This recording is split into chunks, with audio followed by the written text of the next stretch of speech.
I want to go over more concepts behind the mechanical systems in a house. Heat transfer. It's how we make things hot and how we cool things down. The heart of any gas furnace is the heat exchanger. A slang term for the heat exchanger is the firebox because that's what's in it, fire. The furnace burners are inside the heat exchanger. The burners come on, the metal box heats up, heat radiates out into the house like with a floor or wall furnace. Or an air handler, blower or fan, blows air past the heat exchanger where it's heated and then ducted throughout the house. Particularly with furnaces, it's important to know that there are two airflows here. Fire needs oxygen to burn, so first there is the flow of combustion air into the heat exchanger. The burners burn gas, oil, whatever as a fuel. This produces dangerous pollutants, which are exhausted up and out of the house through the vent pipe. It's one of the vent pipes you see coming out of the roof with a cap on it to keep the rain out. The second flow of air is the heated air that circulates through the house. Cool air flows into the furnace where it is heated and circulated back into the house. Okay, every so often you hear of people being overcome by carbon monoxide poisoning. This happens because every time the furnace cycles on or off, the metal heat exchanger expands and contracts. Over years of use, cracks develop in the metal. Carbon monoxide gas that should exhaust through the vent pipe instead mix with the air that circulates throughout the house. It's a dangerous situation. Take down the model and serial numbers of the furnace, call the manufacturer and find out how old the furnace is. Find out the life expectancy of the furnace. If you are at all in doubt about the safety, have the gas company out to look it over. Have a heating contractor thoroughly check it out. You can buy carbon monoxide test kits at a home improvement store. This is not something to let slide. Air conditioning, it's how we cool things down. There's refrigerated air. Freon-based air conditioning systems are simple, really. What is cold anyway? Cold is the lack of heat. I know that sounds obvious, but think about it for a second.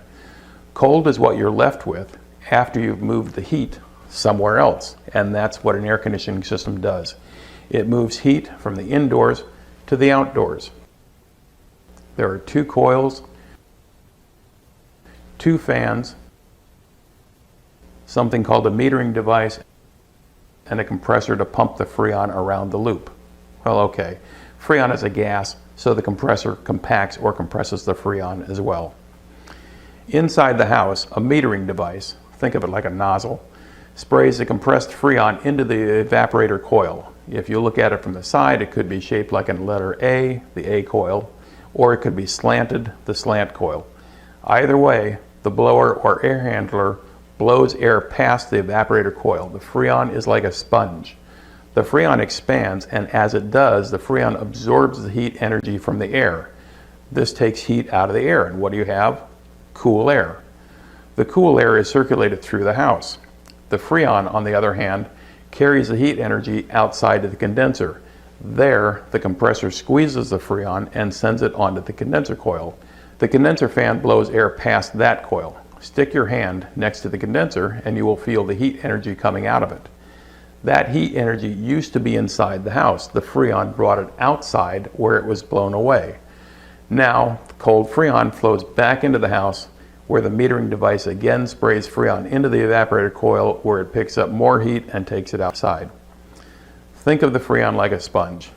The water's heat, the compressed Freon absorbs heat inside the house and carries it outside where the compressor squeezes the Freon. The heat falls away, the compressed Freon goes back inside for more heat. It comes back outside where the compressor squeezes the heat out of the Freon. Inside, outside, inside, outside. The less heat you have indoors, the cooler you are. Put a thermometer next to the return air grill. What is the temperature of the air going back to the system to be cooled? Now hold the thermometer next to the closest supply register. What is the temperature of the cooled air coming into the house? If the air conditioning system is in a good, safe working order, you will find as much as 20-degree difference in the temperature. That is, the cool air coming into the house will be 20 degrees cooler than the air going back to the air conditioner. Evaporative coolers, on the other hand, work differently. Evap coolers, or swamp coolers, are something entirely different. Wet your finger and blow on it. It feels cool, right? Evaporation is a cooling process. Pads are soaked with water. Hot, dry air is pulled in through the pads. The water evaporates, cooling the air. The hotter and drier the air, meaning the lower the relative humidity, the more dramatic the cooling effect. This is important to understand. Evaporative coolers are more effective in the hot, dry southwest regions of the country. Even so, the cooler's effectiveness changes with the weather. During the occasional Arizona downpour, for example, you may think the cooler is not working. Well, it's not. As soon as the weather clears and things dry out, the cooler will work effectively again. The evaporative cooler is mounted outside the house, continually blowing fresh air in. If it's 105 degrees out in the heat of the day with 30% relative humidity, yes, the evaporative cooler can drop the temperature of the supply air by as much as 20 degrees. But remember, the supply air is the outside air, which in our example is 105 degrees. 105 degrees minus 20 degrees, the coolest it's going to get in the house is 85. So you can make it cooler by also using ceiling fans to give the air some movement. As you can see, there are big differences between refrigerated air and evaporative cooling. Another big difference is cost, both to install and the operating cost to run the systems. The evaporative cooler is way less in both categories. And there are also big differences in how they cool a house. It's literally an open and shut case.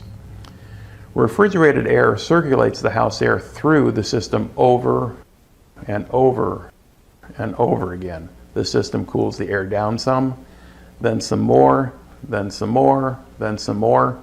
You keep the doors and windows shut, and the refrigerated air moves around the house. But evaporative coolers move air through the house. Okay, what do I mean by that? Think of a house, if the windows and doors are shut, as a closed container. You can't blow cool air into the house because it's already full of air. But if you open a window across the house from the cooler, the air will blow in, through, and out the other end of the house. Evaporative coolers are sized in terms of CFM, how many thousand cubic feet of air they move in a minute. How big is the cooler on the house? You need to open the windows around the house approximately 2 square feet for every 1,000 CFM. So if the cooler moves 3,000 CFM, then you need to open the windows enough to provide about 6 square feet of ventilation. The cool air doesn't blow around the house. An evaporative cooler blows the cool air through the house. I've got a lot more great stuff for you at houseiq.information.